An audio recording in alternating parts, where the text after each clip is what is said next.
Palihim hanggang matagpuan ako ang taya. Hanap-hanap, kaibigang nawawala. Kampi ko ang buwan, maliwanag sa ating tago-taguan.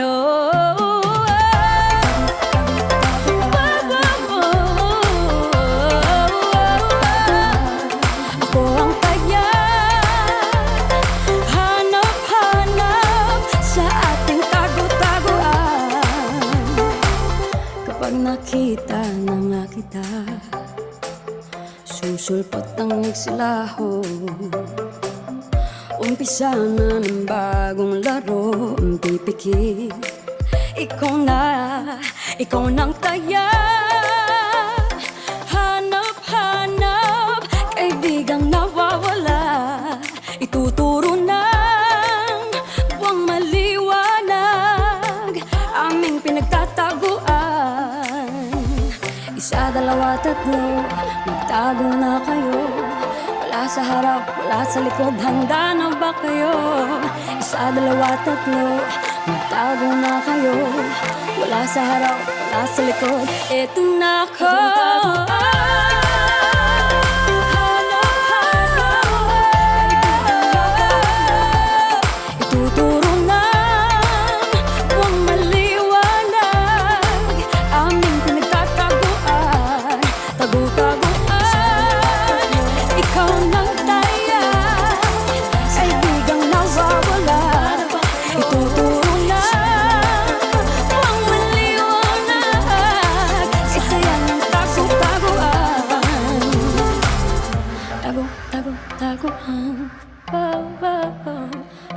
Tago-taguan.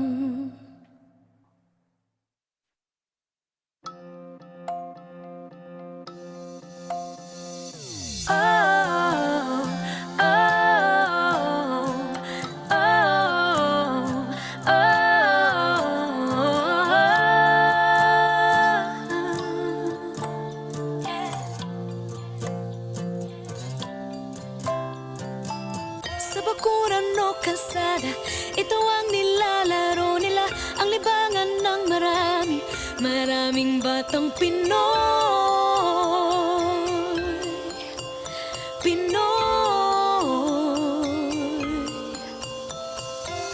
Kahit saan ka mapunta, ito ay malalaro ng lahat. Libangan ng kabataan, dahilan ng kasiyahan ng bawat mamamayan. Iko ang nilalaro ng mga batang Pinoy. Kahit saan magpunta, ito ay masayang laruin. Walang kailangang kuryente o pera. Iko, huwag magpatalo, galingan mo ang talon. Ibato ang pamatot, tumalo ng sakto nang ikaw ay manalo. Panalo sa larong piko.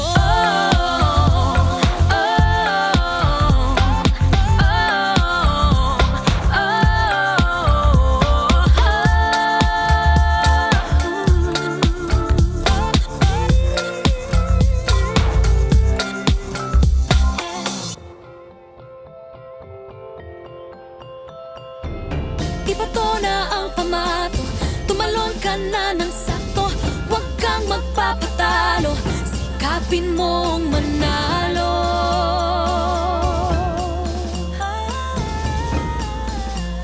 Panalo sa larong piko. Ang nilalaro ng kabataang Pinoy. Kahit saan magpunta, ito ay masayang laruin. Kahit saan, kahit kailan. Iko, huwag magpatalo,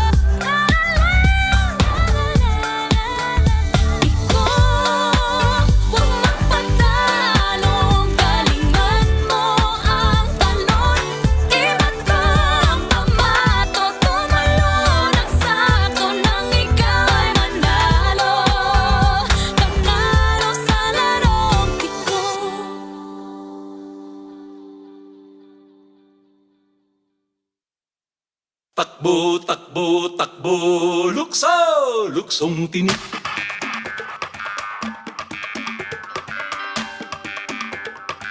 Lukso, luksong tinik.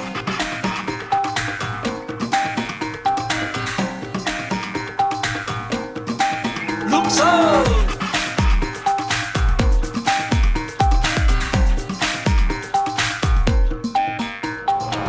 Dangkal-dangkal ang taas ng kamay, pati paa at kukong patahay. Takbo, lukso at wag kang sasablay. Kapag sumabit ay madaragdagan mga tinik na kailangang laktawan. Takbo, lukso, sikaping mangibabaw ka. Takbo, takbo, takbo, lukso, luksong tinik, luksong tinik. Takbo, takbo, takbo, lukso, luksong tinik, luksong tinik.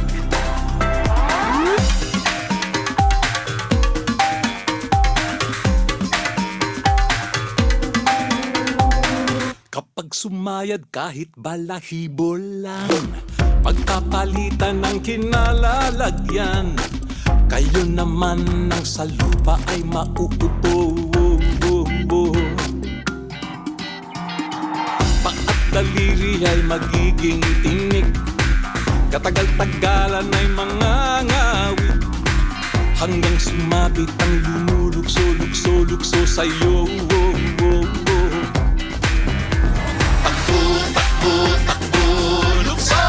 Luksong tinik, luksong tinik.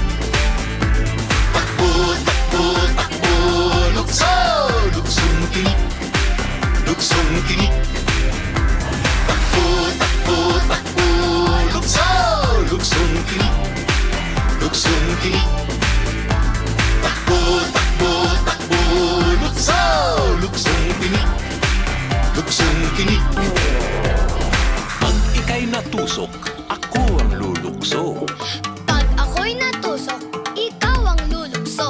Manalo, matalo, iikot lang naman ito. Takbuhan, talunan, sigawan at kantsawan. Asaran, gandian, kampiyan, paligpitan, sakitan, iyakan, wag lang mababalian. Patian, balikan, panibagong kasunduan, ang pilay hilutin, tuloy pa rin ang laban.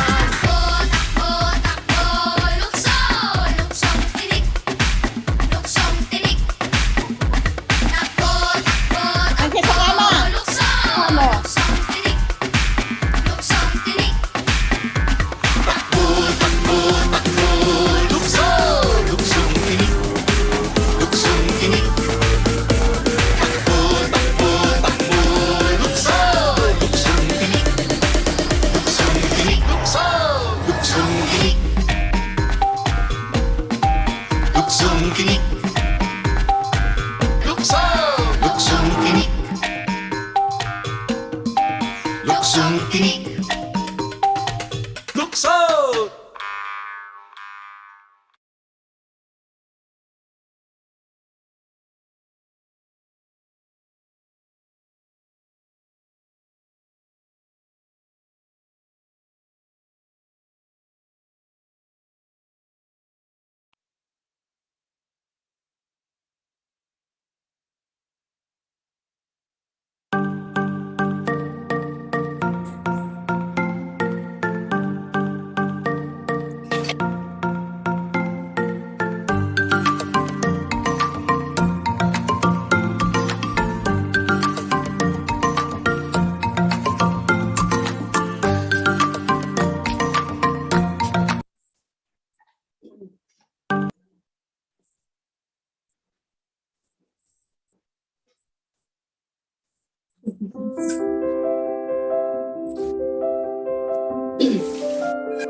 Lord of wisdom, source of intelligence, we welcome you to this auspicious gathering, an august moment for the pursuit of knowledge that is offered for the glory of your name.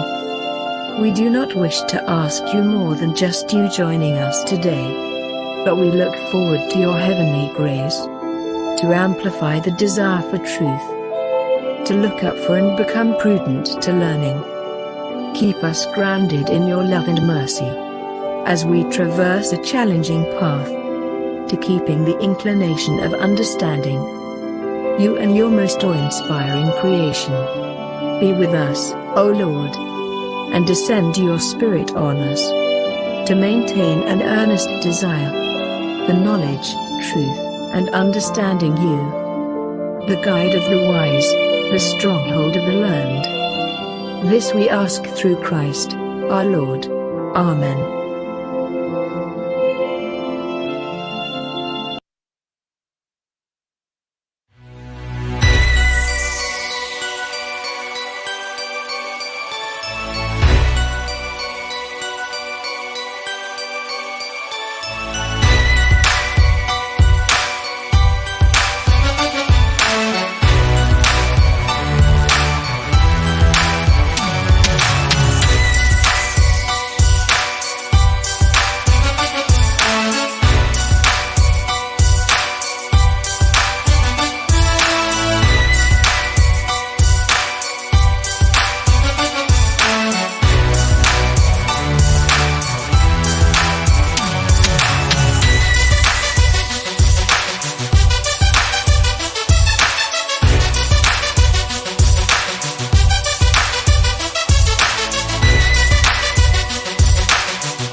All right, and we are back here in 1PhysEd.Ph. And of course, another great and exciting day to all. Once again, welcome to our professional learning community buddies here in the Philippines and around the globe. This is Coach J.R. Biturbo, founder and program director of 1PhysEd.Ph. With my team, of course, we have here Coach Mark, who will be assisting me on the technical aspect. And of course, early greetings to our speaker who's already here. I'll be formally introducing him very, very soon.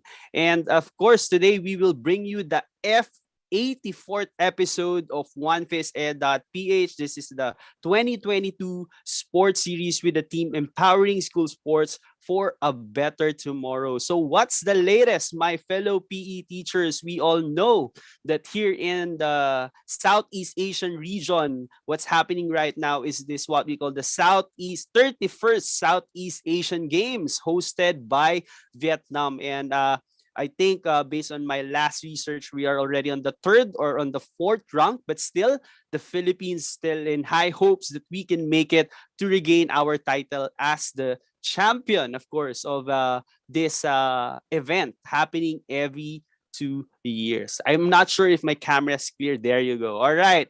And of course, no, with all honesty, it's been a pleasure to serve the Philippine physical education community by providing regular professional development training. Imagine we have already reached our 84th episode, and that's today. And therefore, I welcome everyone, those who are tuning in YouTube with us, and of course, those who are here via Zoom. And yes, this can only be possible with the continuous support of this community rather to get relevant and meaningful professional development training.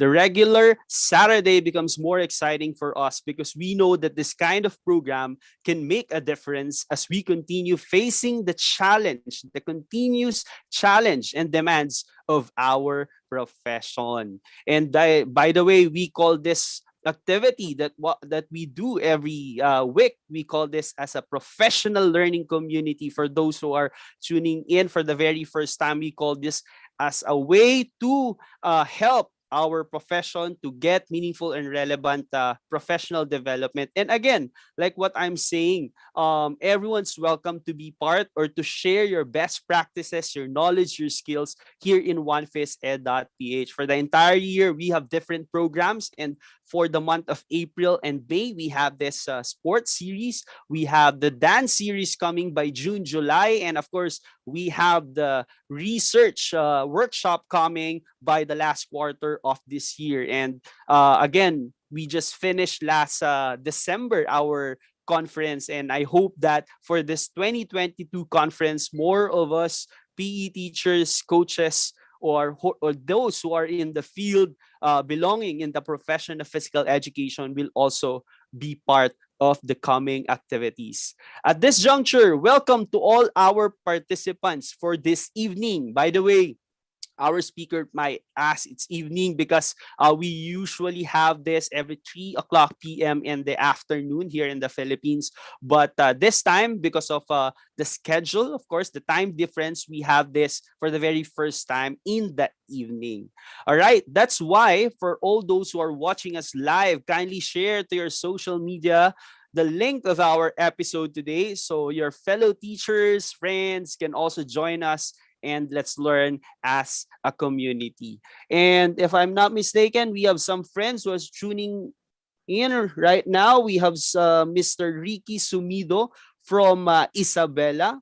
And I already noticed my co-teacher here in Lasal Sobel, Ms. Riza Picho, who's with us this evening. And welcome to all our friends who keep on being with us in our regular professional development training. But how are you? I would like to ask those who are tuning in via YouTube, how are you guys? And also for those who are here in Zoom, how are you? How's the week? I believe that the school year for those who are in the basic education's about to end. Is everything good? Is everything working so far? Hopefully that you still have that high spirit and energy to have a strong finish for this academic year. And yeah, good evening also for some of our friends, Gian Angeles, Musayenda, Windy Cell, and Gito from Davao Oriental in the southern part of the Philippines. You know, for this evening, I'm really excited because despite of the time difference, he made it possible to be with us and to share this great topic that I keep on promoting for this entire week that we have. So now let me introduce our speaker. To our speaker, correct me if the pronunciation of the surname's not that correct. You can correct me, right? Aaron Beighle holds a PhD from Arizona State University, specializing physical education and physical activity for the youth. He is currently a faculty member in the Department of Kinesiology and Health Promotions at the University of Kentucky. Dr. Beighle has worked with school, districts, recreation programs, and youth sports organizations around the world in their efforts to maximize physical activity experiences and promote youth to be physically active for a lifetime. He is the author and co-author of the over 100 research-based and practical articles, chapters, and reports. In addition, through his writing, speaking, trainings, and training development work, Dr. Beighle has been a leading advocate for comprehensive school physical activity programs. Beighle is also a co-author of 7 books promoting physical activity and health in classroom, Pedometer Power Second Edition, Dynamic Physical Education for Elementary School Children, and most recently, Beighle co-authored the Dynamic PSAP.com website with Dr. Robert Pangrassi.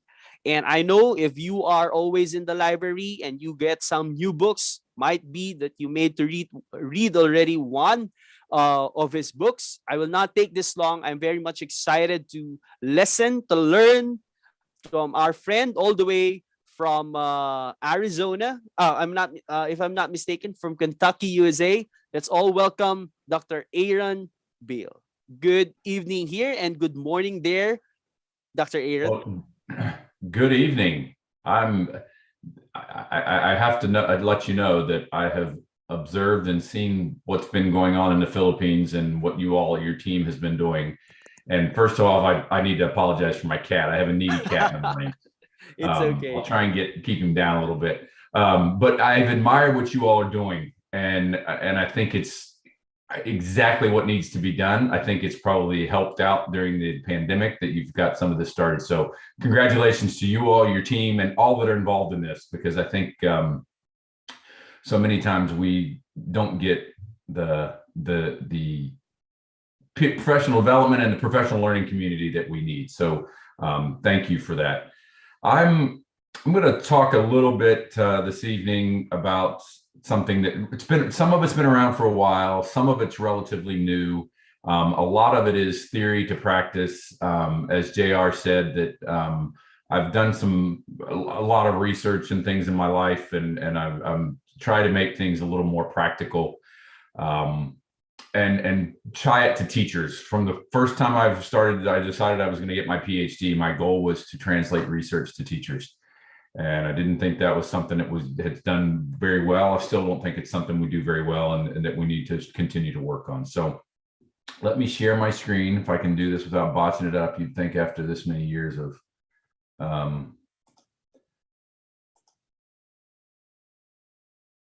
and I will start. Maybe. There we go. All right. So this is my talk. This is the title. I'm going to talk about motivation and meaningfulness. There's my information if you would like to get in touch. I think I have this on the last slide as well. But I love this idea that you all are having a community. And if you haven't already, share where you're from. And if you're new, you'll see people that are from a variety of places. If you're not, you'll see people that are from where that you already know. But I think that we don't do this enough in physical education and let each other know where we are and where we're teaching, because all it takes is one person putting their name in there and someone else saying, oh my gosh, you're 3 kilometers away from me, and I didn't know you were here, and now I have someone close as well.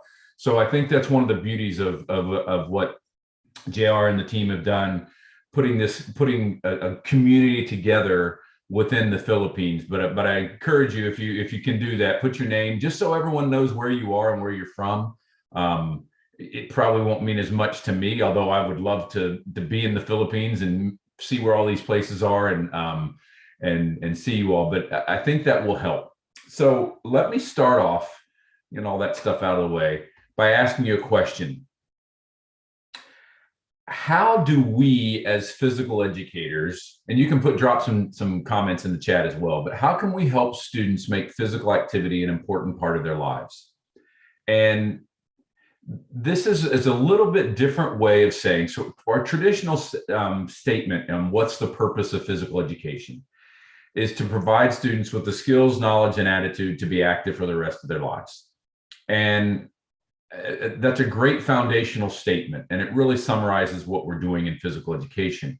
But I think the next step is, okay, so how do we do that? How do we help students, guide them on this journey of making physical activity important to them and meaningful to them? And this term meaningful has been around for a long, long time. And with respect to physical activity, I believe there were some articles in the 60s that talked about meaningfulness, and especially meaningfulness, maybe it was just specific in the 60s, specific to education. But this is why we're active, is because things have been made meaningful to us, or we have been motivated to do this. And part of motivation is tying the competencies and things. So thank you all for putting your names putting your comments in the chat. I see that number going up. So we have to start, as physical educators, start understanding and start moving students towards understanding their own personal why and why they're active and what motivates them to be active. And I think that, hold on a second, the cat needs out now. Go. There we go. All right. Sorry, this is real. You all been there. You've been teaching online. This is what happens. I'm just lucky I don't have, my kids are asleep. Well, they probably aren't asleep now in my loud voice. But so I think in physical education, we have to come to some consensus that we are promoting activity, but we want to really focus on students' why, their individual why. Because for the most part, if you look at the research, and there was just something that came out recently, we tend to focus on the health benefits of being physically active. Well, the health benefits are not going to get long term. Most adults that are active aren't active because of the health benefits. They're active because they like adventure. They want to be with their friends. It helps them clear their head, all of these other benefits. So we have to consider those. And one of the things I'm going to talk about is helping students make things more relevant to them. And so this is really what I want to focus on, is taking the theory, all this kind of theory related to motivation, related to meaningfulness, and all these things, and really put it into practice. So things that you can learn today that you can use tomorrow and or Monday when you go back to school. But that's important to me, because I think so many times we go and we're like, yeah, that's a good idea. I'll have to put some thoughts in that. And I want you to keep thinking about this. But I think it's really important when you come to professional development and you spend your time here with me deciding, you know what, Saturday evening, I'm going to listen to this guy from Kentucky talk. But you want to have something you can use on Monday, because that helps it be sustainable and helps you in your practice and your profession. So the first thing I'm going to talk about is a little bit of motivation theory. There are a lot of motivational theories, and I'm not an expert in these. I probably know enough to be dangerous. So that just qualify this. So the one theory that I've at least in some of my research and some of the work that I've done trying to translate research is self-determination theory. DC and Ryan been around for a long time, but if you're not familiar with it, go read some of that work. But essentially, when it boils down to what motivates human behavior, it's this idea of relatedness, which is another way of saying connection. And I'll talk about how all this relates to physical education and physical activity. But I just want to give you a brief overview. Relatedness or a connection, the sense of autonomy or choice or having some voice in what you do, and that you're competent. So having some connection is important, whether you're trying to motivate someone to read more, or you're trying to motivate an employee to do a certain job, or you're trying to motivate a group of individuals. Having some sorts of connection is extremely important. Having some sorts of choice. If you're going to be assessed on something, and we'll talk about this, if you're going to be assessed, wouldn't you rather have a choice on what you're assessed on, and help you get into your own where you're more competent? And then competence is obviously important, and we'll talk about that. And feeling of, I remember, or for example, when I work with doctoral students and they're writing, this is one thing I really work on with them, is them feeling competent in their writing. And not being fearful. And frankly, I don't accomplish that by just telling them this is terrible, or only telling them what they need to fix. It comes with a lot of discussion, and it's the same thing in physical education, as we'll talk about. And achievement goal theory, I just want to talk briefly about this because it ties into some of the components I'm going to talk about. Task involvement is really an internal, you do the task for self-improvement, to help yourself feel better, because you want to get better. It's not as much concerned with the external. So it's very, very much internal. Locus of control is within me. Ego involvement is a lot of comparison, that you feel that you're motivated and you feel competent by being able to do better than someone else. It doesn't matter if they're better than, how good they are. If you can just do better than them, that's all that matters. And clearly we want a task involvement or mastery climate, which is, I've always argued, is not a very good term. Mastery climate is all about just the progress and worried about the process versus the product. And so this comes into play in physical education a lot. So we will talk about those as well. If you're just coming in, will you please just put where you're from, so people that are here know where you're coming from. So motivation, taking this whole idea of this motivational theory into practice. And so when I was a doctoral student, I apparently wasn't a very good doctor.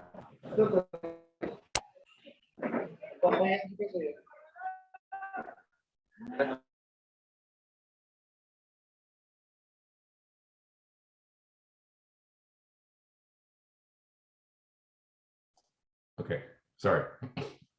So I was in a class trying to figure out how to relate this to PE teachers. So I'm taking all this research class on psychology and motivation, self-efficacy, all these things that they were talking about. I'm like, how can I help the teachers use this? Because teachers, I was a teacher. I taught in Dallas, Texas. And at the time, I didn't really care about theory. I wanted something to help me immediately. So I started thinking and writing these down, and it's like, okay, how can I make a word out of this? So this comes up with praise. And these are the components of what I think we need to do as physical educators to focus and help students. And we'll talk about each one of these individually. So, but it's perceived competence, which we talked about, relatedness, autonomy, individuality, which relates to making it their own, challenging students, etc. Providing them social support, and social support is pretty heavy, the variety of places that can come from, and making physical activity enjoyable. And enjoyable is different for every student. So that goes back to the individuality as well. So that's the side of motivation. So just hold that in the back of your head for a second. So that's one piece that we're going to try and combine for practice. And then this is the next piece, if I can, maybe. There we go. So I'm not sure the folks in the meaningfulness, there's a group out of Canada, Tim Fletcher and we're drawing a blank, Stephanie Binney, and I just met with her. Sorry, if you're watching this, I apologize. Anyway, they're a great group and they are doing great things. And I think you should look into that. I'm not sure they would call it a theory, but they have features of what helps make physical education experiences for students meaningful. And ultimately, they want them to be meaningful because you will sustain the activity. All right. So their features are motor competence, social interaction, delight, which is a positive feeling about physical activity, personal relevancy. So it has to be something that is personally relevant to the student, a sense of challenge, and it has to be fun.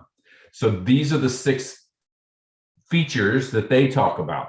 And if you look at these features and then you look at what I talked about with motivation and praise, you will see some overlap. So here's these are the 6 C's of meaningfulness. And this is my version. This is not theirs. So they may disagree with me on some of this. So competence, connection, choice, challenge, community, and contentment. So I've just basically taken these words, changed them so they all started with C's. So that's just easier for me. This is the way I work, either praise or all C's. That helps me to remember, because I want my idea is for teachers to have this as something that they can use and think about while they're teaching. And I'll talk about that as we get into this. So these are the 5 or 6 C's of meaningfulness. And then if you look at these, I think there's a crosswalk. There's a lot of overlap with these. And so as a teacher, I'm thinking, what can I do to help students have a meaningful or motivating experience in physical education? So I've taken these theories and kind of summarized them, boiled them down, and then tried to crosswalk them, because I think there's a lot of overlap in this. And if there's questions or anything, JR, I can't see the chat. So if there are questions or anything, will you let me know? Sure. Okay. So what I did, I don't know if anybody catches on to this, but my mind, as I was putting this together, trying to come up with the color coordination here. So I started off with the blue stuff with motivation, and then the meaningfulness stuff with the red, which is your colors of Phys Ed 1 as well. And then this color in the middle is kind of a purple.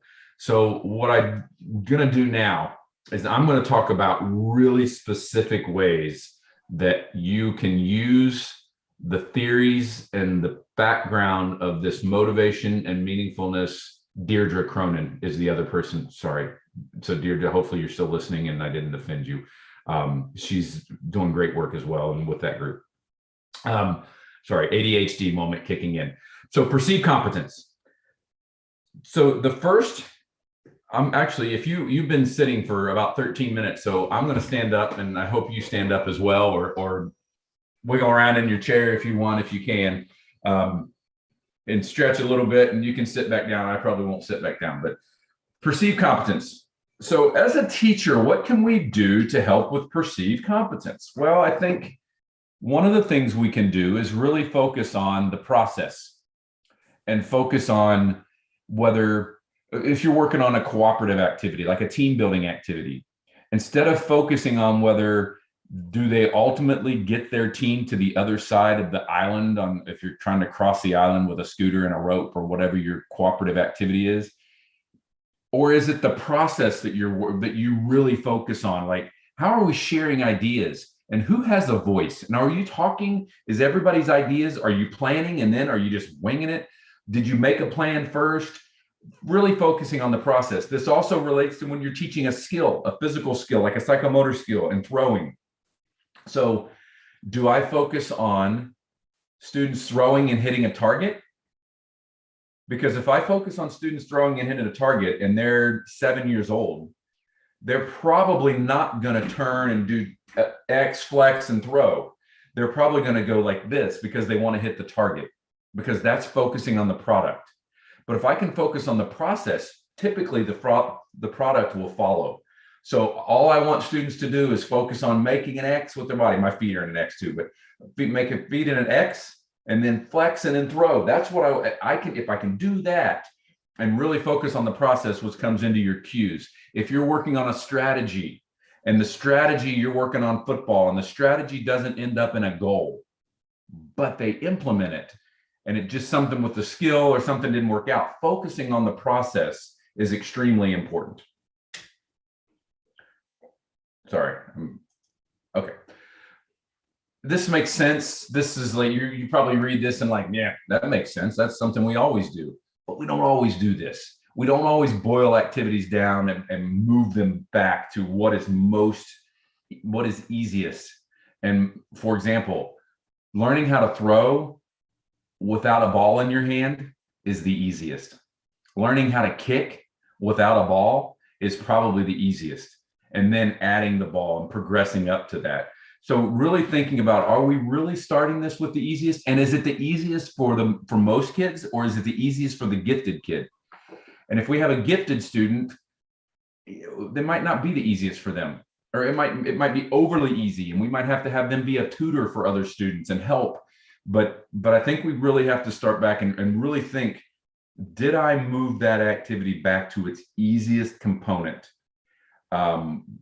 For example, I'm using cooperative activities, but cooperating with one person is easiest.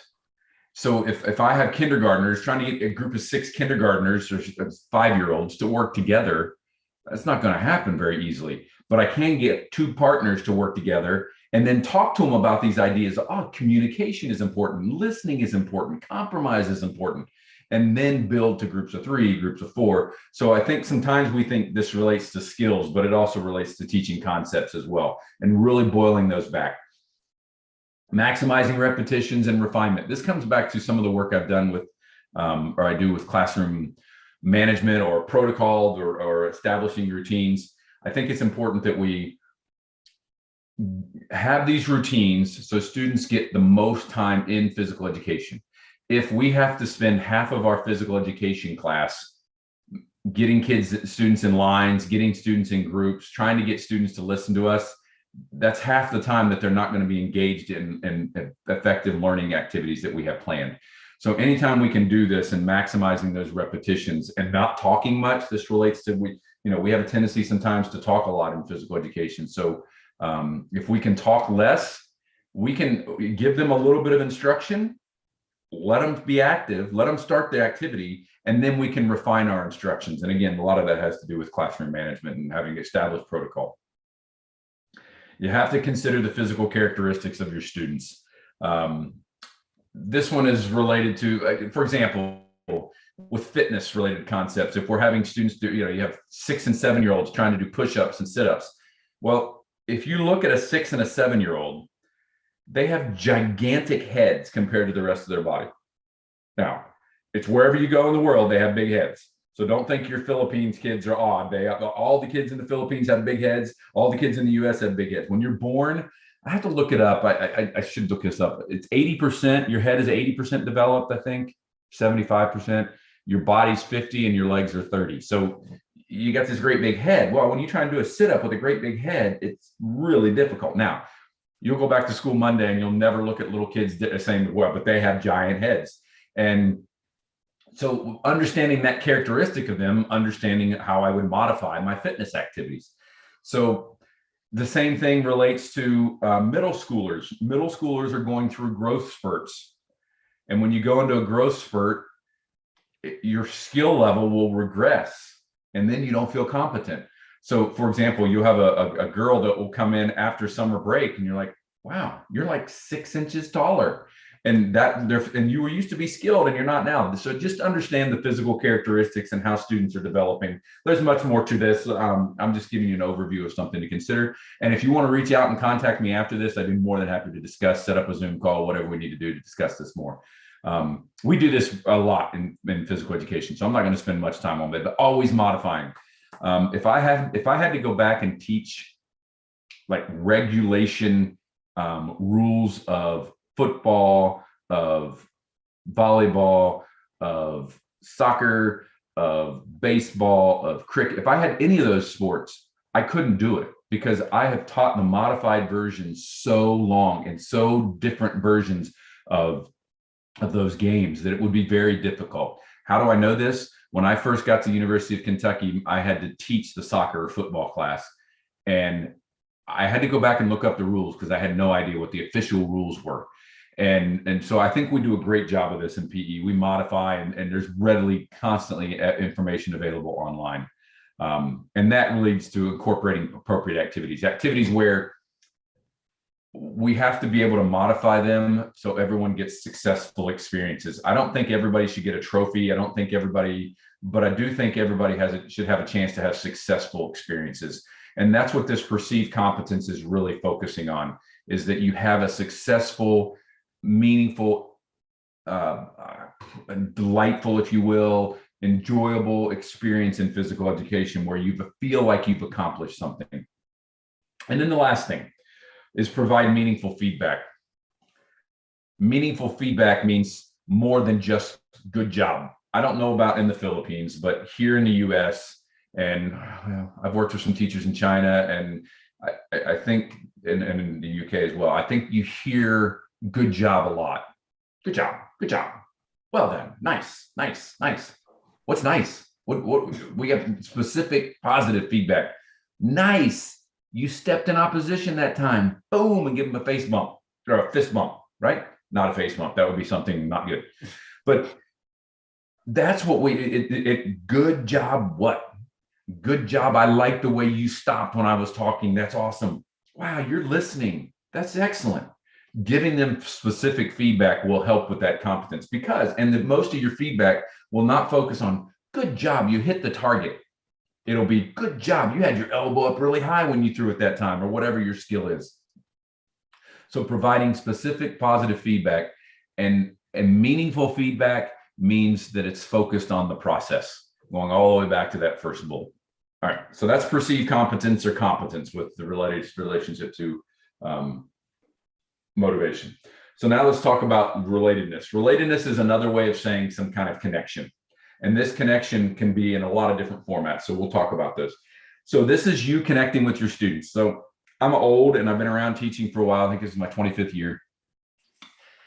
So the older I get, the more I tell teachers, the only thing that matters is building relationships with kids.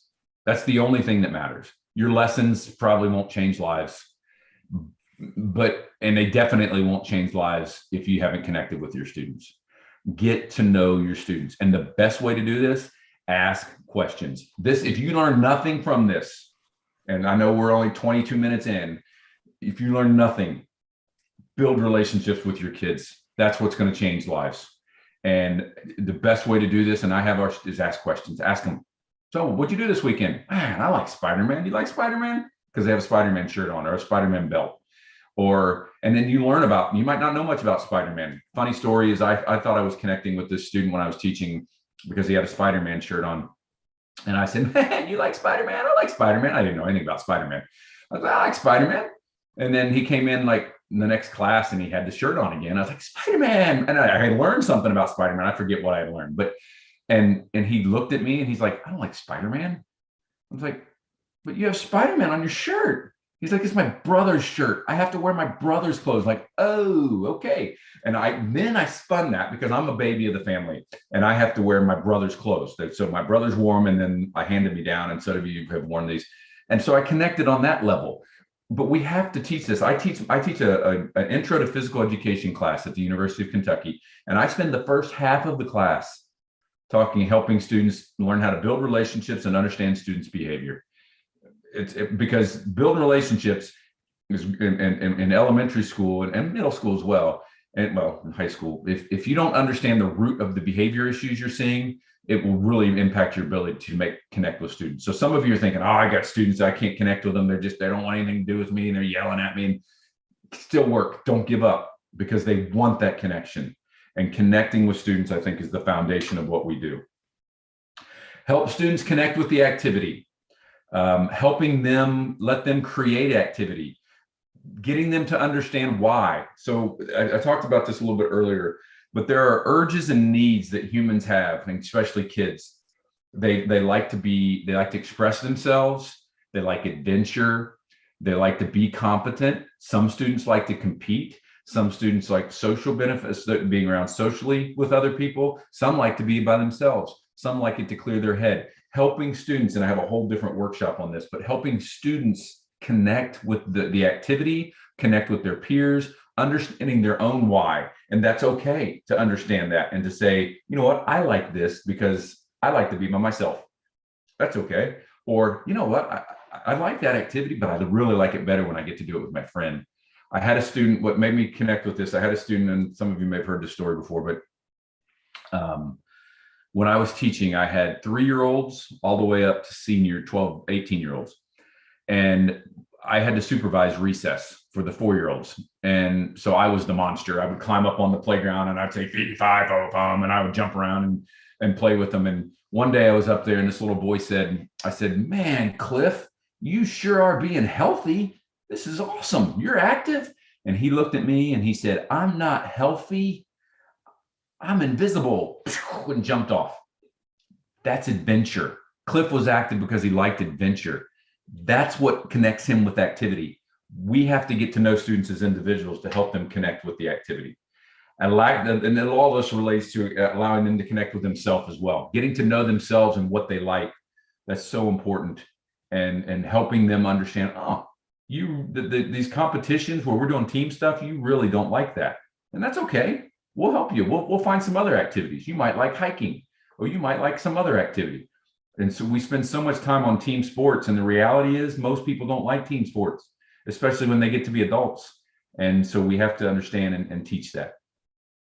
Discuss why some activities are used. This is kind of the fun part of middle school and high school. They can start to understand why you're doing activity.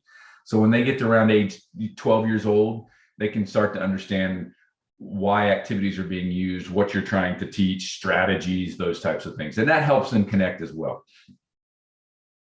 And this is biggie, allowing students to connect with each other and know each other and empathize with each other. Anytime you do an activity in your class, and you all can probably relate to this, when you get partners, there's one kid that no one wants to be a partner with. And that's not fun for that kid. Now, some of it, the kid does it to themselves. The student's like self-inflicting, says things to other kids, those types of stuff. But there's a reason for that. When you get down to the root of why the child is doing that, there's a reason. And most of the time that reason will break your heart. But if you get to know the student and you can say, hey, you know what? This time, try this, and you'll get a partner, and they get a partner. And helping students connect with each other and understand, wow, you don't like to do these team sports, but I do. That's okay. Activities are individual in nature.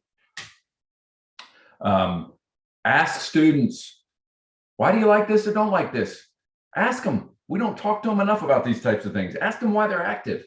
Ask them what they enjoy. And make experiences relevant. Do your best to tie it to their lives. And you have to get to know them. If you know a group of students happen to live in an apartment complex that has a tennis court and you're doing tennis, talk to all of them about, hey, some of you have tennis courts in your environment, in your where you live. And that can be extremely important. How am I doing on time, JR? How long do I have? Yeah, you still have 30 minutes, but it's Okay. up to you. It's up to you. Okay. All right. Good. I'm going to take about 3 hours. So buckle up. I'm just kidding. All right. So now we're going to get to, so we've talked about perceived competence and competence. We've talked about relatedness and connection. And now we're going to talk about autonomy and choice. And this kind of ties into the whole idea of student voice, student agency, which may be a hot topic in your school. But provide them choices. Let students pick. It could be as simple as you can pick a beanbag or a yarn ball to kick, or you can pick a soccer ball or a foam coated ball. That's choice. That's giving them choice. It could be that you set up stations, and at 3 of the stations, they're working on a forward roll in gymnastics. And at 3 of the stations, they're working on a log roll. So they get to pick where they want to go. You're getting them to work on rolling, but they get to pick which one they want to work on. Or you could have 2 stations on forward roll, 2 stations on log roll, and 2 stations on balancing. Some kids don't like rolling, so we can't force them to roll, but we can have them balancing and working on different balances. And that gives them choice. And you can have a rule that there's no more than 5 students at a station at a time. And then if you're stepping back and you see, hold on a second, they're all going to balancing and log roll, and none of them are going to forward roll. Well, that tells you something. Watch that as a teacher. You can ask them, do you guys not like forward roll? And then you can quickly change, because you say, well, I got these 5 students that don't have anywhere to go. Change one of the stations. But providing students choice is far more important than what we think. There are plenty of people in this world that are active and they can't do a forward roll. So we have to move on from being so obsessed with a single skill that they have to lead, they have to know this skill. And I know there are national and federal guidelines that say every student needs to be able to skip by the time they get out of 2nd grade. That'd be great. And most will be able to. And we'll just have to let it happen. A lot of things are developmental, but some things, like, we just can't force them to do it. And if we do force them, then the motivation is gone. Listen to student voice. Ask them. If you're a secondary, so if you have students that are like 12, 13, 14, 15, ask them, what do you like? That doesn't mean they control everything. It doesn't mean you do everything they want, but you can do things. They might know of activities that you've never heard of. I know you think, oh, you've heard of everything. You're a physical education teacher. There's stuff out there going on. You have no idea. I was in Alaska in the US recently, and there was a couple students there. There's a lot of adults, and they were teaching me about some activity where you move your hand and they go this way, and then you go up and they go up, and I don't know what it was. I still don't understand it, but I've never heard of it. And if you did that in your class, the students would love it. So getting their voice, also letting them have choice. If you have other teachers in your area, so you could say, hey, Mr. Jones and I are going to be doing 2 different sets of activities. I'm doing individual activities. Mr. Jones is doing team sports. You get to pick where you want to go. Now, you have to ask them beforehand so you can plan, because you might have all the students go to individual and none of the students go to team sports. So if you have a colleague, work together to offer students kind of what they want. Again, this isn't necessarily about our agenda.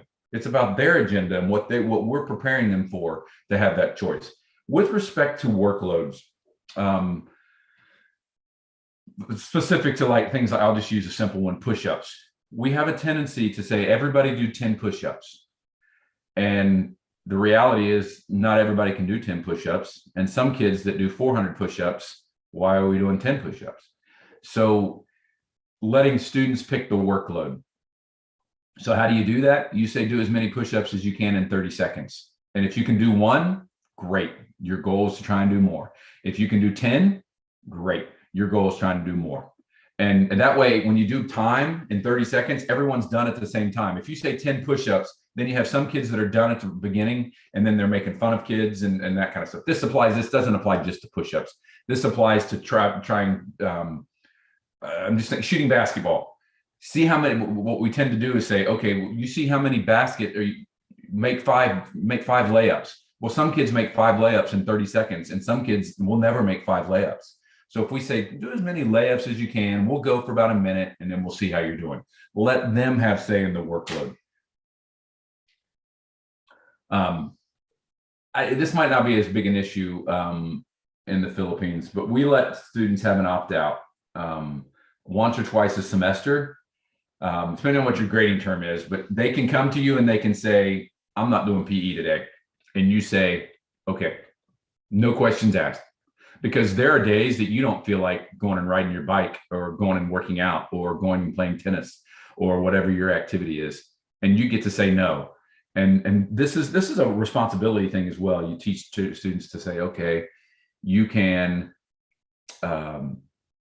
pick those, but don't pick them the first 2 days of the term, because then you won't have any. So I do this with my university students on absences. I say, you have 2 absences, use them as you want. No questions asked.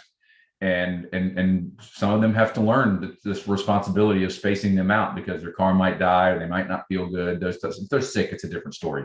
But consider that, because that lets them know, I have a buyout. If I don't feel like it today, I'm good.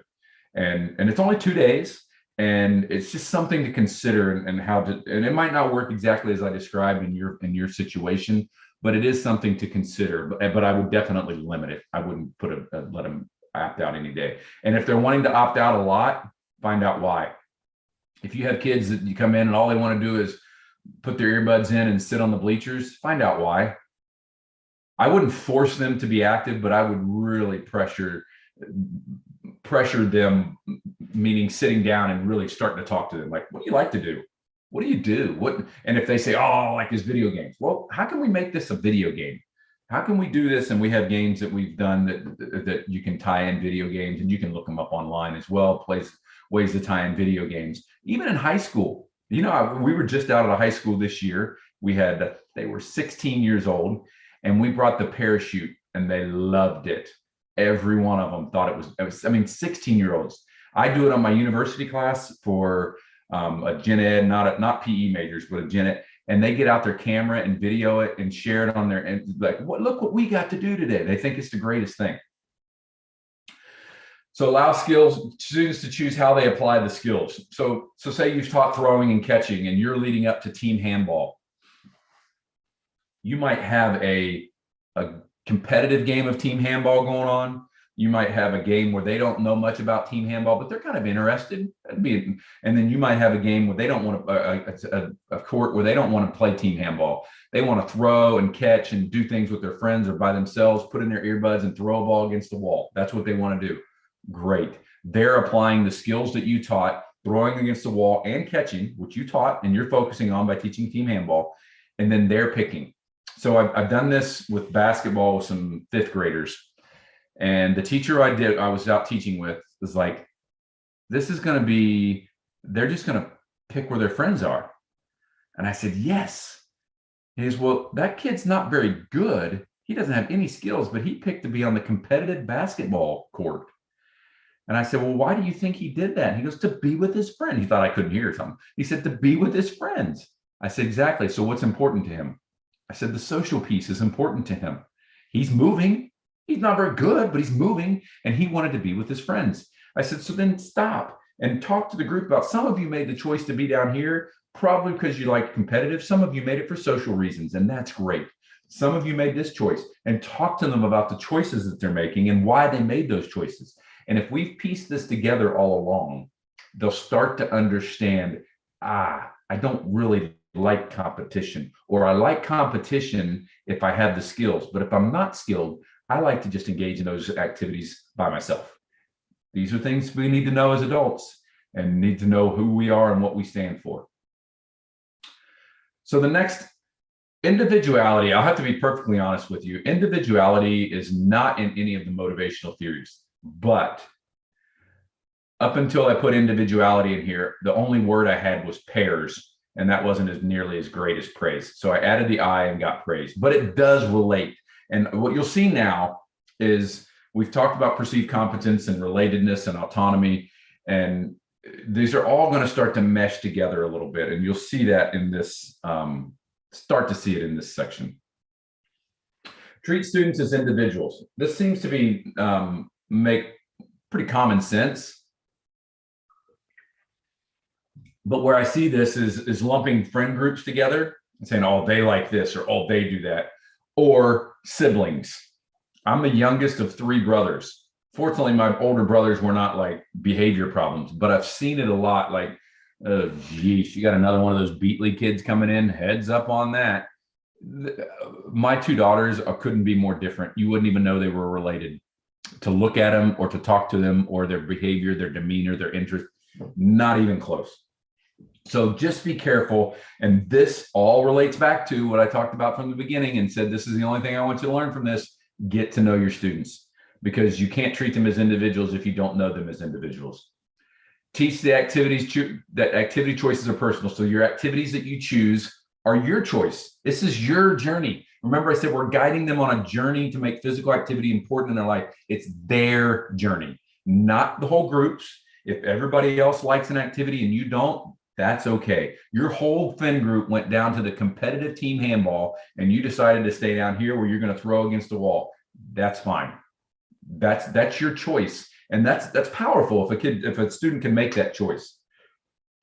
So some of you may know, I don't know, JR, have you had Andy Vassley on?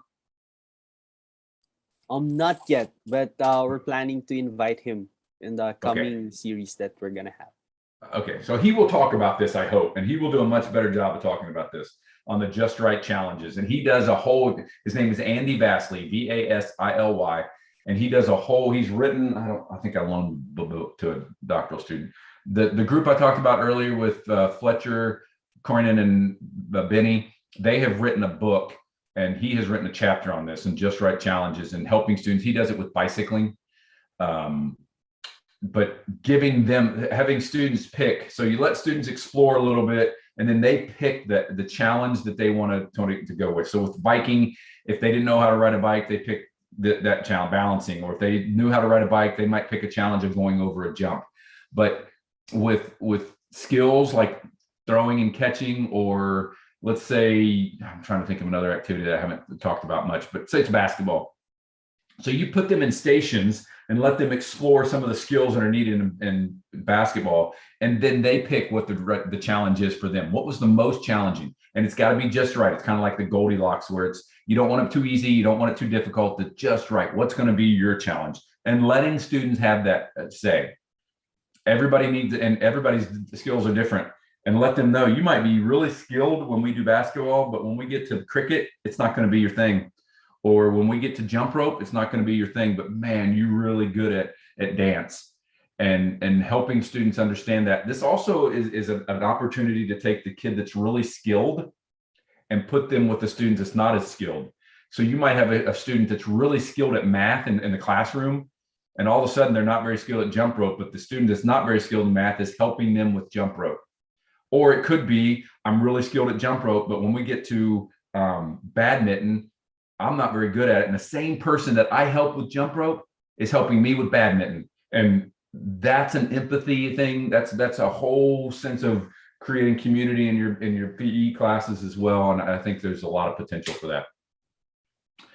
Key on the urges and needs of students. That's what I was talking about earlier, with the need for adventure, the need for competition, the need for self-expression and dance and gymnastics and rhythm gymnastics. Really key on that the students have these needs and urges. So understand those and provide chances to explore. We have this, it's kind of, we used to do a lot of exploration and with equipment and things in PE, and then it came, oh, you're just doing free play. That's not teaching. Just letting them explore is probably not just free play. But if we can tie it back and say, okay, we're exploring different ways to use this piece of equipment. How did you use it? Oh, so you used it for catching. What activity can we do that would be important? Oh, you used it for balance. What activity would that translate to? And letting them explore, letting them fail is important. Some of you may have heard, I don't know who came up with this, but fail is the first attempt in learning, FAIL. And that's what it's all, I mean, think about the people that you know, and you're probably pretty active people.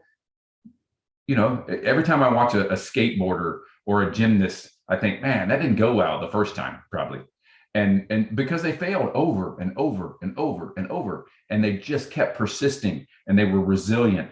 That's what this individuality and challenge is teaching them about. It's like, how do I get around? How did I overcome that challenge? Sometimes you overcome a challenge by going around it. And that's a good lesson in life, that sometimes it's okay. And sometimes you practice. Sometimes you have to lower the bar a little bit, and then you can jump over the bar and then slowly get over. I think of that because we had an obstacle course, a challenge course, that students had putting their hand on a mat and then jumping over a bar.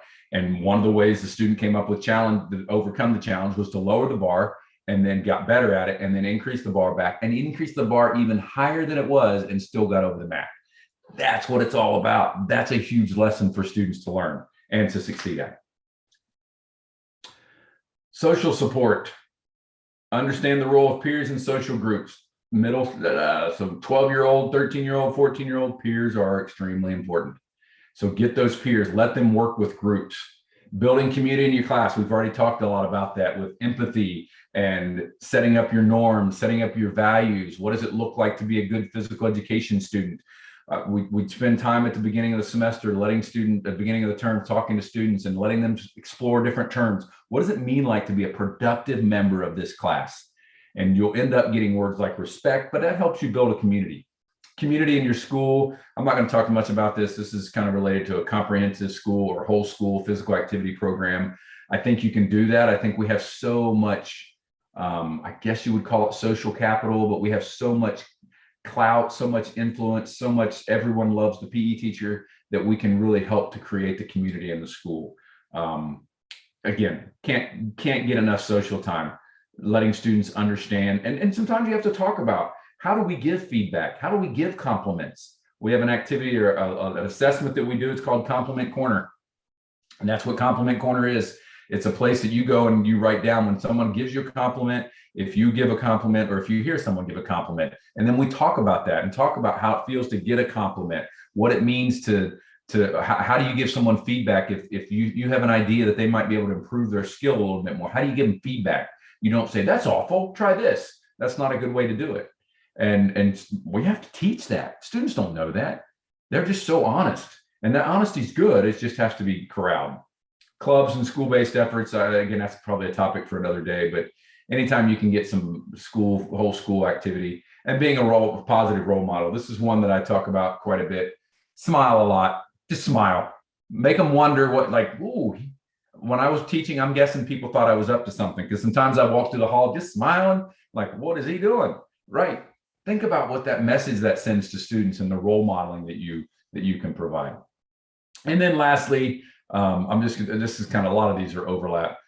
Enjoyment, use a variety of activities and teach so they get a variety of experiences. Having a balanced curriculum. Don't do just all team sports. Have individual sports. Have adventure cooperative activities. Have team sports. Have novel things like frisbees and spike ball and those types of things. Have fitness. Have aerobics. Have hiking, adventure stuff. All of that is important for exposure. Safe environment. We talked about that with the protocol. You want kids to be emotionally and physically safe.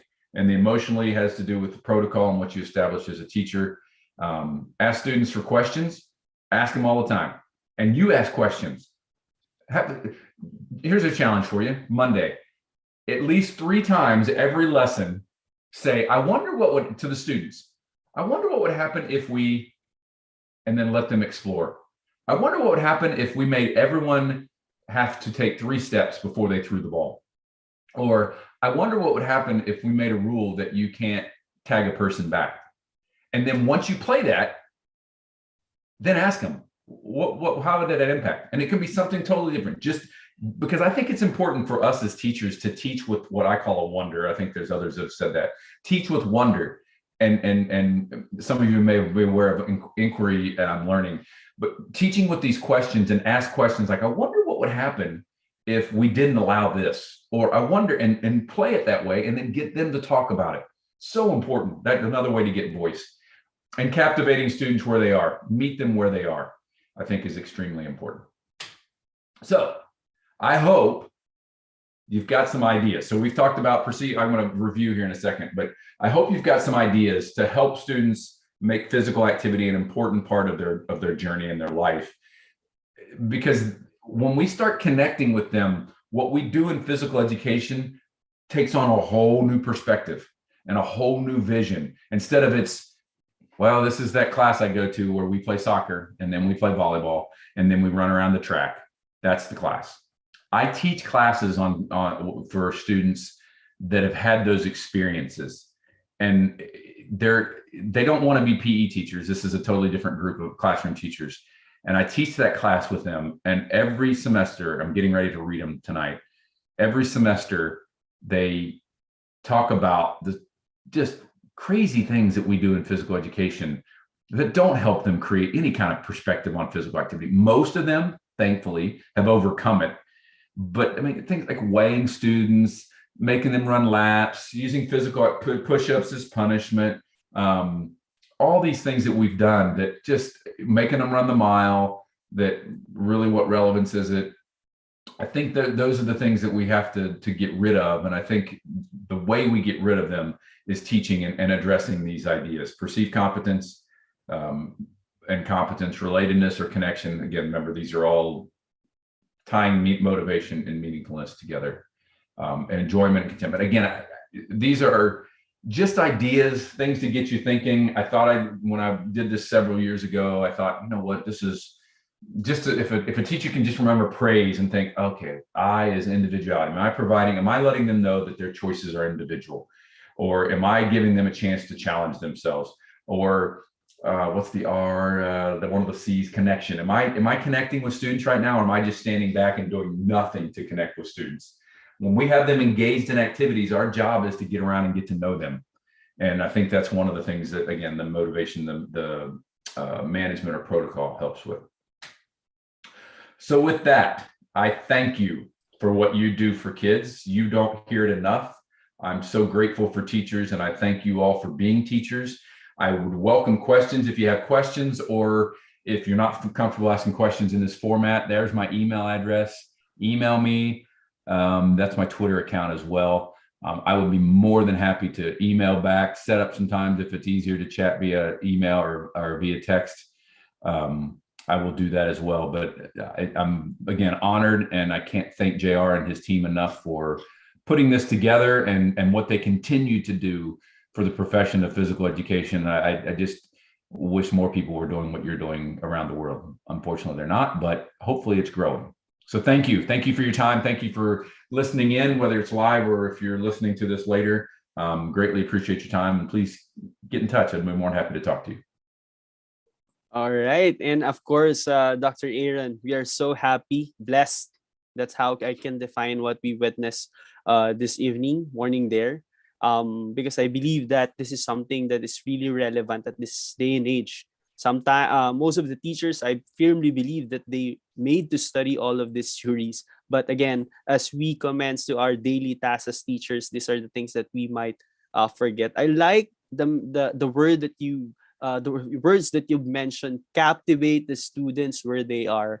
I at this day and age, we as teachers should not, should always think the students, their feelings, the things that they're doing, where they are, in order for them to be motivated on the things that we are supposed to teach them. The 6C is very powerful. It's very strong. A reminder for everyone that these are connected to theories, that if we're going to implement this in our class, I know that at some point it's kind of hard with a lot of insertions in the things that we are supposed to do as teachers. But still, if we are aiming for meaningful physical education, meaningful teaching, we should always put in mind that this should all be part of the things that we should exercise as teachers. I'm opening the chat box if you have any questions, inquiries to our speaker for this evening. But Dr. Aaron, just to give you an idea with our situation here in the Philippines. Currently, most of the public schools are already trying their limited face-to-face classes. We're a bit late to the rest of the world, but we're trying. Some of the schools, private schools like us here in the Philippines, were done already for the academic year, but we implemented everything online and trying to have a hybrid learning for next academic year. Knowing that this theories that you presented to us, that you're encouraging us to do this in practice, with the shift I know that you is advanced already because you have already a face to face. In your own opinion, how can we as a country, or how can we as PE teachers here in our country will, have this opportunity to include or put in our lessons this theories that you have shared to us, despite of, many of the teachers are thinking these are the things to do, these are the things to implement, because the school is instructing us that this is how we should do things, but sometimes it's contradicting to these theories that because they want to implement something, and they eat too much of the time, not minding that we're not already heading to our real objective to conduct meaningful PE classes. Any advice, pieces of advice? Yeah, I think it's a great question. One of the big, all the teachers I've talked to in the US, and I was just at the national conference and I talked to teachers there and the teachers here in Lexington and Georgetown. Students really, the social piece of life that they've missed out on, not interacting with their peers, they need time, that they need time to figure this stuff out. Like I talked about with how to give feedback, they don't know how to do that. They haven't had to do that, and especially in an educational environment, they've done a lot of sit and get and not a lot of group chats and those types of things. So just be aware and cautious and cognizant that socially and behaviorally they will have regressed probably a lot. So when it goes to, I've got this PE content I'm trying to teach, I personally think you're better off trying to get these social interactions, doing a lot of cooperative activities early on in the semester, team building things, talking about what it means to be a productive member of a physical education class. How do we give feedback? All those things. That's much more important than the content of what you teach right now. Because I mean, for example, I have an activity I do with social emotional learning, and I use emojis on a screen. And I was doing this activity at a conference, and a teacher came up to me afterwards and she said, our students know what that emoji means emotionally better than they can read our own faces, because they haven't seen faces. Faces have been covered. They don't know smiles. They don't know, some people smile with their eyes, some people don't. And so they haven't really, that social piece is really a concern. So my advice early on in the semester would be spending time letting them get to know each other. Again, design activities, creating activities, great, but really that's not what you're trying to do. That you're going to get some of that, but yes, as Riza said, the decoding social cues. Yeah, they especially facial cues. Like my eyes didn't change, but that means something totally different than this. And so I would get activities that they get to express how they feel. So learning, we do walkie-talkies a lot. So walkie-talkies is when you have two students and you give them a prompt and they just walk and talk. So what is scaring you about coming back to school? What's frustrating about coming back to school? Give them a chance to share that. But they're moving, so that's good. Give them a chance to work together. Give them a chance to say, okay, well, what does it look like? What are words that describe a good citizen in physical education? And hearing that, as well as what frustrates you? Okay, now if that frustrates you, how do you react to that? And again, in a context of, you might give them a challenge of trying to juggle with, if they can't juggle, put them in a challenge, give them all 2-3 tennis balls and tell them to juggle, and don't give them any cues. It's frustrating. That's what we want.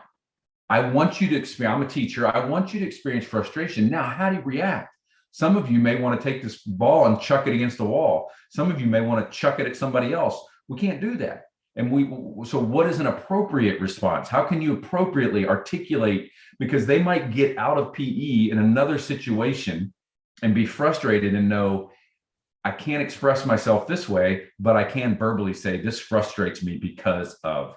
And I had teachers from another conference that they said their students, it's worse now. Their emotions are happy and really, really mad.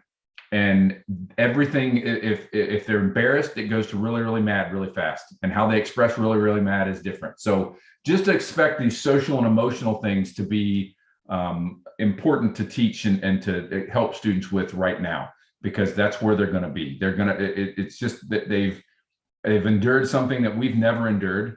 So we can't really empathize with we have endured it ourselves, but we didn't endure it as a 12-year-old or a 13-year-old. So I think empathizing with where they're coming from and like, wow, where'd that come from? And letting them express where that came from. And some of them don't even know to say, I'm mad. Like, yeah, I bet you are. And I would be mad too. But let's figure out a way that we can respond to this in a productive manner, as opposed to a manner that ends up getting you in trouble. You're muted, JR. Yeah, thank you, Aaron. Dr. Aaron. By the way, I think it's the same words that you've mentioned a while ago as you end your presentation, to captivate students where they are, and having that make it possible. And if we can make it meaningful, well, one thing is certain: whatever plans we have for the lessons that we're about to implement to students will be more possible, because we were able to start with a good foundation. Yeah, one of the things I saw some teachers that had done, I hadn't thought of this, that done it at the conference, was they integrated more so than they ever had before, students using their apps, using their phone and apps, if it's available. Some of you are in populations where they don't have phones, and some of you are in populations where they do have phones, probably nicer phones than you. Getting apps, because that's what they want. That's what they're kind of addicted to it right now, because they've had their phones, they've had the access to it. But getting apps that you can integrate into physical education and have as scavenger hunts and those types of things, QR codes, just to let them have the phone in their hand, they'll be more active. I also have a teacher that she lets students charge their phone in her PE class, because their phones are about dead by the time they get to her, and she lets them charge them, and they put their phones down and they're active because they have nothing else to do because they don't have their phone. So provided I'm not kidding you, she has a charger hooked up, and she has all these charging strips, and all their phones are lined up over there, and they're all active. So that's a good just strategy. an idea. That's again meeting them where they are, instead of saying, not going to use phones in my class. Well, yeah, they probably are. So how can we use it to, or be more engaging and find out why are you just sitting over here wanting to be on your phone? What do you like? And again, it goes back to what I talked about with getting to know them. Okay. Thank you, Dr. Aaron. At this time, I would like to invite a good friend of mine to give some insights, a participant for this evening, Ms. Riza Picho from De La Salsabel. Ms. Riza, can you give us some insights with what you learned for this episode with our very own Dr. Aaron? Ms. Riza, you're muted. There. Okay. Yeah. I think now you can hear me. Yes, Hi, we can hear you. Aaron. Finally, I get to meet you. I've been following you in Twitter for a long time. So I've been reading all of those tweets, articles, and everything. And it's really great to feel validated with all the things that you've shared. Some things I've been practicing, some things I need to improve on, some things I need to try. So I really like that. It's my first time. I think I've read the praise somewhere, but it's only tonight that it was really, you really discussed it in such a way that you made it look like it's very simple and it's really possible. But despite the challenges that we've had remote learning for 2 years. So it's really been a challenge, captivating students, connecting with them. There are so many ways that we've tried it. I know most of my co-teachers here in the Philippines can relate. Students do not react. They don't open their camera. A lot of behavior. And you're standing there doing activities and you have no idea if you're just doing by yourself. If they're doing Yes, it. I do the exercises by myself, and then I don't know if my students were doing it, but I still try to do it. So it's good because my space is outdoors. So they get to see the sky and everything. They've seen me get wet from the rain because it's rained right in the middle of my class. So things like that, which really made the lesson interesting for them because they told me, "Oh no, Miss Risa, you got wet," but it's fun because we don't get to experience this. So that particular lesson was meaningful for them, not because of the things that we did, but the same experience that connected us. So somehow this we had this something that we could talk about. Like we could go Right. back on and say, "Oh, remember what happened to me?" Or, "Oh, remember when we had a class when I got rained on?" Things like that. So Right. I really do agree that we have to, aside from captivating them, it's really the connection. It's not new that students do not submit requirements. Mhm. That would, in the end, would make them fail the class. And it's PE. Students here in the Philippines, we still have to work on the mindset of the people that PE is just PE. It's just PE. So it's still secondary to all those core subjects. So we're really trying hard to change the mindset of our students that PE is really a big chunk of your life. If not for PE, you wouldn't be able to be healthy, practice everything, perform, basic skills that would keep you safe, make you alive. Things like reaction time, dodging, and everything. We discussed that in class Right. because these skills are really life skills. It's not just Absolutely. oh, I know how to run. Oh, I know how to shoot a ball. Oh, I know how to throw. But it could be a lifesaver. So things like that. And one thing that I've really pushed myself this year was to invite a special guest in my class, which really did a big part of, contributed to the motivation of my students. So after this talk or guest, they would keep on going back to that. "Oh, remember when Miss Jessica, when she was running and she was not fit like us?" Things like that. Because all the kids in the class, these are fifth graders, they shared, "Oh, I get tired easily, teacher, because I don't exercise anymore. I don't move anymore. And I only get to move when it's PE time." So PE time is only an hour for a week and every week. So things like that. So I'm really thankful that the practices, although it's still lacking, some of it is already there in our practice. And most of my colleagues and the teachers in our professional learning community are also being inspired to practice, at least somehow, to improve the PE, the quality of PE in the Philippines. So there you have it. Wow, thank you, Thank you. Miss. Go ahead, Dr. I think you're spot on, and De Guzman said as well that underrated, undervalued. I just think as physical educator, we don't have to be obnoxious about it and be that teacher, but I think we really need. Oftentimes we're too nice and we're too quiet, and but let people know. Now, I will say if you're just worried about teaching one sport and you don't care about students, then please don't tell your principal to come watch you. But get your principal down there to watch you and to say, you're head of school, and say, "Hey, look what I'm doing." Because we have tons of students that have said their principal came and watched them and they had no idea that's what PE was. Like, wow. Oh, I'm lucky. I'm lucky. Yes. My principal is always in my class, so she Yes. knows how to Right. And that's huge for you.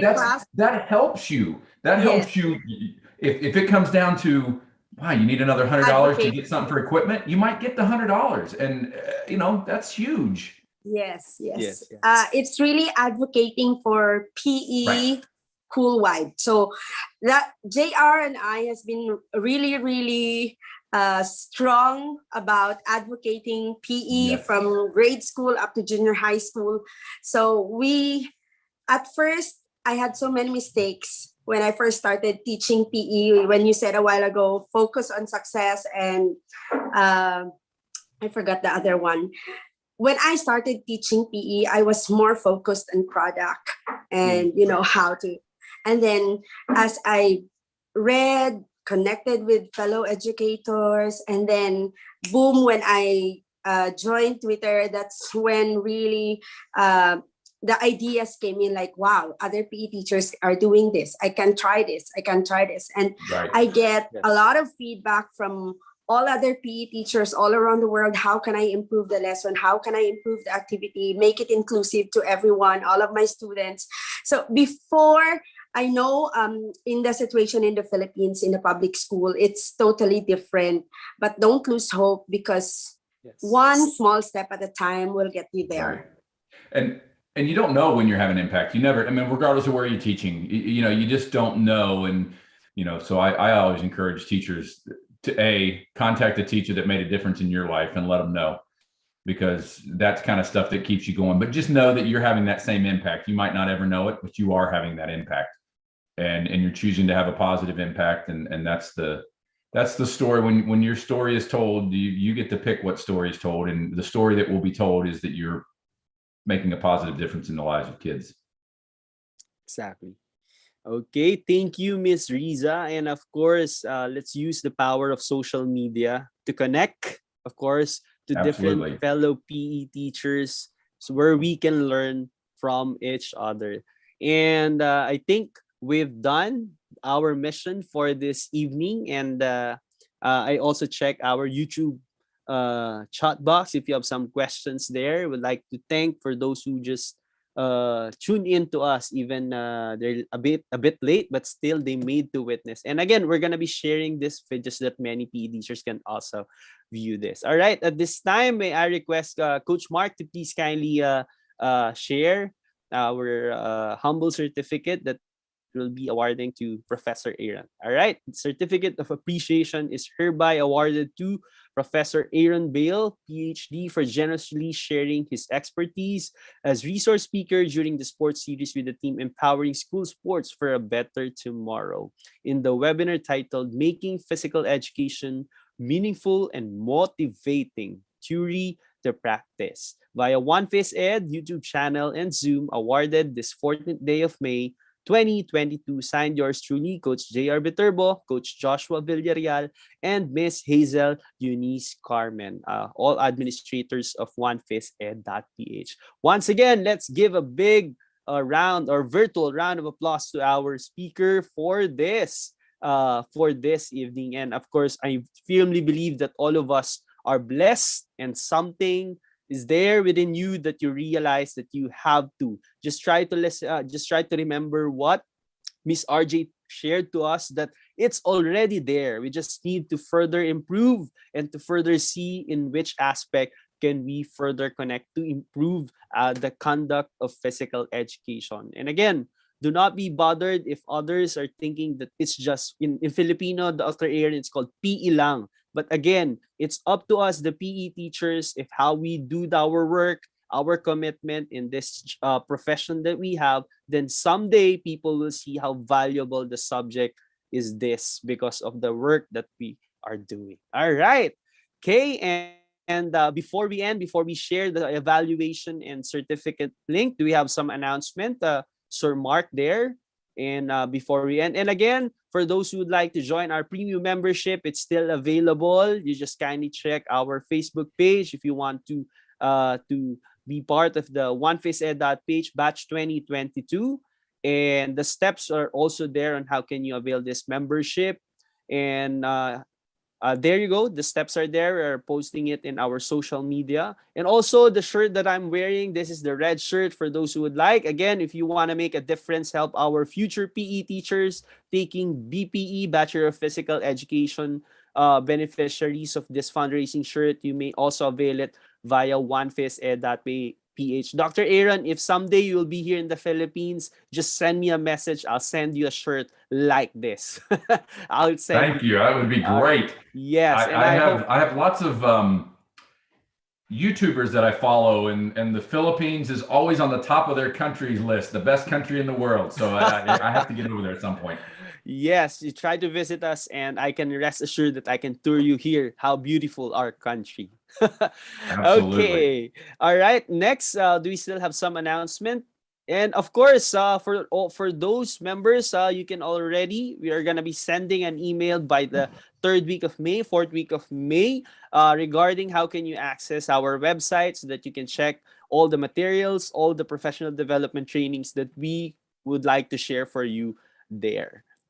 Anything else? Yeah, and of course, 1PhysEd.Ph will have already account via Shopee wherein you can shop some shirts like this that I'm wearing right now, and also the blue shirt. It's also good. And for the social media, again, if you would like to get some PE articles, inspirational quotes, community announcements, programs and activities, and partnerships, feel free to send us a message via Facebook page. And also, if you need the quote, an inspirational quote daily, we're going to be sending some quotes there that you can share also to your fellow PE teachers and to your students.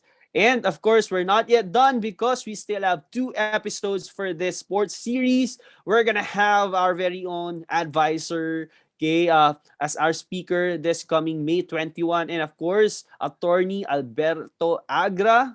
Of course, we're going to have him by the 28th of this month. And of course, I know that you're waiting for this, okay? I'm gonna be sharing now the link, evaluation link. But before I share the evaluation link, I don't want to take this too long for the Professor Aaron. I just want to have the opportunity to take a photo first, okay, so that we can post in our social media at Thank You Post. Sir Mark, may I humbly request for you to do a screenshot. And for those who are with us in this Zoom, we have around 22 people and we have some friends there in YouTube. We cannot join this pictorial, but still, okay, let's turn on our camera. In Filipino, thank you. In English, thank you. In Filipino, maraming salamat, Dr. Aaron, for being with us this evening, and also to our friends here via Zoom. All right, requesting for those who can to turn on their cameras that we can take opportunity with Dr. Aaron. All right, in 5, 4, 3, 2, smile please, ready, and shot. There you go. All right, I think someone turned on the camera. Let's have another one. Okay. All right. There you go. Ready? Ready. 1, 2, and big smile. Like what Dr. Aaron said, smile. Right. Okay, to make a difference. All right. Okay, at this time, okay, I would like to say thank you once again for those who are tuning in. Give me a couple of minutes to turn on, to send rather the evaluation link. All right. Okay. There you go. Copy. All right. Okay, now for our participants via Zoom, you may now, by the way, Dr. Aaron, we're just two. We're the one doing the technical, the hosting. All right, but yeah, we love what we are doing so much. Okay, so let me just share this the link to the YouTube. And now for those who are here via Zoom, you may now check the link posted via chat, okay, so that you can already accomplish the evaluation. That's very much important. Okay. All right. There you go. For this, for those who are via YouTube, just kindly wait a little bit. Okay. There you go. And all right, it's posted now. Again, for those who are there. Oh, it's the Zoom link. Oh, sorry. I'm gonna send this one. Sorry. Okay, sorry. Okay, try to check this another link that I've sent already. Yes, it's there already via YouTube. So once again, fellow PE teachers here in the country and around the globe, thank you so much for being with us this morning there in the United States. We know that you're truly inspired. And again, let's break the limits and let's go beyond. Be the great PE teacher you can be. See you next episode. See you next Saturday. Thank you so much, Dr. Aaron. I'll send the certificate very, very soon. God bless. Thank you. Have a great Thank you night. so much.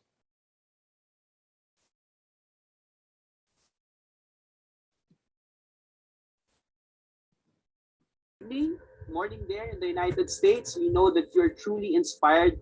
And again, Let's break the limits and let's go beyond. Be the great PE teacher you can be. See you next episode. See you next Saturday. Thank you so much, Dr. Aaron. Thank I'll you send this- watching via YouTube also. God bless. All right, bye everyone. We're gonna end the Zoom now. Hopefully you made the already the evaluation. Morning there, Are you happy in our episode? Inspired yet again. All right. Is there someone who still needs the link? Okay na? All right. Magandang gabi po muli sa bawat isa. Welcome, Sir Michael. Sorry na late na yung link natin. God bless everyone. Be the best you can be.